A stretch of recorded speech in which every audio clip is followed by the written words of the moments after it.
ururka haweenka gobolka Hiiraan oo kaashanaya hay'adda UNIDA ayaa shahaadooyin guddoonsiiyay 8 haween oo ku nool magaalada Beledweyne isla markaana bartay xirfadda dhowr-tulista kuwaas oo muddo 26 maalmood baranayay xirfaddan. Gudoomiyaha ururka haweenka gobolka Hiiraan Farxaan Cumar Carta ayaa raadiyo Beerlo u sheegtay inay ku rajo weyn tahay in haweenkan xirfaddaani ay barteen ay ku maareyn doonaan noloshooda. haweenkan xirfadda la baray horta waa harqaan hadda waa dufcadii u horeysay waaye waxa aan u barnay waa in ay haweenka ay samaysan karaan shaqo abuur ayagoo qaas ah waa in ay ka faa'iideysan karaan in harqaan ay tushaan in ay meel yar furtaan ay harqaankaas ku tushaan midda kale waxaa laga reysanayaa ragga ajaanibta ah oo gabdhaha harqaanka markay u imaadaan ku tulaya cabirka gabdhaha marka hadda waxaan uga maarmaynaa raggi haweenka u tuli jiray dharka waxaan isleenahay hadda waa ka maarmaynaa haddii 8 gabdhood ay maanta harqaan bartaan ay suuqa dhigtaan inay noloshooda gurigoodan ay ku maareyn karaan haweenkan la baray xirfadda gacanta ee harqaanka qaab nooceed u soo kala xusheen haweenka waxaan u soo xulay siday u kala dhib badan yihiin haweenka waa haween qabiil ma leh si loo soo xuli karo ma leh waa haween walba haweenka ay ka liidato ayaan soo xulayna maalintii meeqashii ay tuli karaan haweenkan wallaahi hadda maalintii waxay tuli jireen hal bundad oo xijaabo ah iyo hal bundad oo baati ah yaa idinka caawiyay tababarkan waxaa naga caawiyay UNIDA qolo la dhaho ayaa naga caawisa oo degan gobolka Hiiraan maxay ahayd sababihii loo baray haweenkan harqaanka waxaa loo baray inay noloshooda ku maareeyaan ay wax ku qabsadaan ay intay harnaga markay hadda tolaan oo kala harqaanadan siinayna waan ku caawinaynaa harqaanadaas oo kale waxay dhiganayaan gurigooda dhexdiisa si marka xaafadaas oo dhan ay uga tashaan dharka aysan looga maarmo dawaarkii magaalada loo soo aadi jiray inay maanta dhameeyaan xirfadii gacanta ee harqaanka sidee u aragtaan waan ku faraxsanahay nolosha qoyskooda ma ku maareyn karaan haweenkan xirfaddan la baray way ku faraxsan yihiin in la baro tababarkaas waayo sida aan ognahay si dagaaladii sokeeye ee wadanka u bilowday waxaa qoysaska maareeya hooyooyinka waaye waxaa jirta in hooyooyinka ay gadaan badarka caanaha dharka wax walba business ah hadda maanta hooyooyinka qabto arrimahana waa arrinta ay aad ugu faraxsan yihiin anigana inaan ku dhiirigeliyo haweenka gobolka Hiiraan in ay ayaga wax qabsadaan ilmahooda ay meel ka soo saartaan xoogooda ay ku shaqaystaan intii idin socda tababarkan wax caqabado oo la kulanteen ma jiraan alxamdulillaah horta shaqo kasta markaa qabanaysid caqabad way leedahay qof bini aadan oo shaqo qabanayana bilaa caqabad ma noqdo caqabadooyin way jiraan laakiin waan ka maaranay waana ka tanaasulnay waana horaan u soconay insha Allah haweenka Soomaaliyeed waxaan baaq ugu dirayaa meel walba ay joogaan horta nabadgelyo Allah siiyo marka labaadna waxaan ugu baaqayaa inay gacmaha isqabsadaan marka saddexaad haweenka Hirshabeelle marka afraad haweenka reer Hiiraan waxaan leeyahay waxaa sameeyeen in aad adinka aad isdhiirigelisaan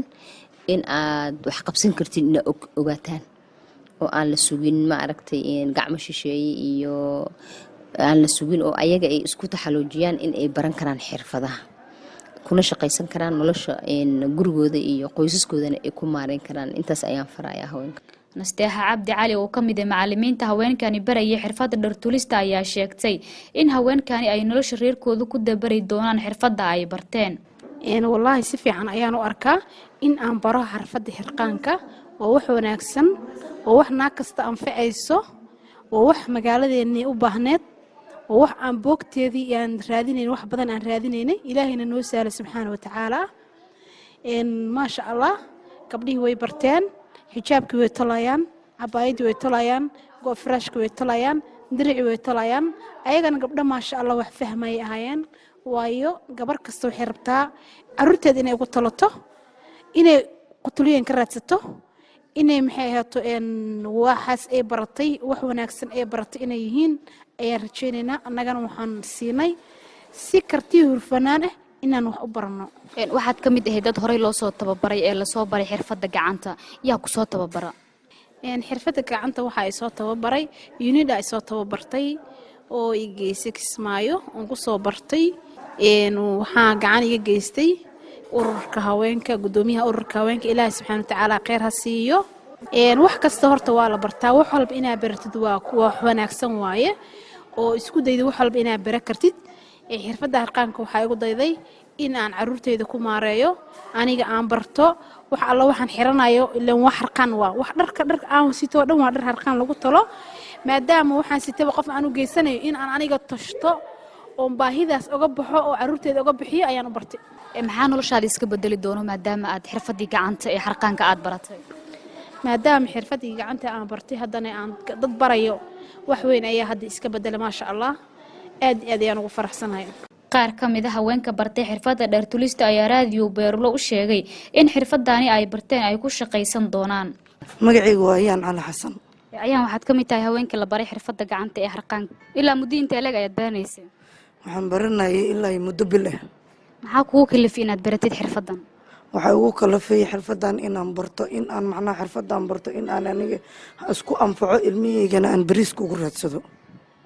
noloshaada maxaa iska bedeli doono maadaama aad baratay xirfadda gacanta ee harqaanka noloshaydu waxa iska bedeli kara wax aad u weyn maasha allah waxaan bartay xirfad aan ku shaqaysto bariis aan ku soo dhacsado awal waxaan fadhiyo guriga canjeero dubka ma aan badnayn laakiin hadda xirfad aan ku shaqaysto qaymo iyo qaayo leh aan bartay inaad shaqadan dhamaysato maanta oo aad shahaado ka qaadato sidee u aragtaa maasha allah si weyn aan u arkaa maasha allah mahadana ka gaarto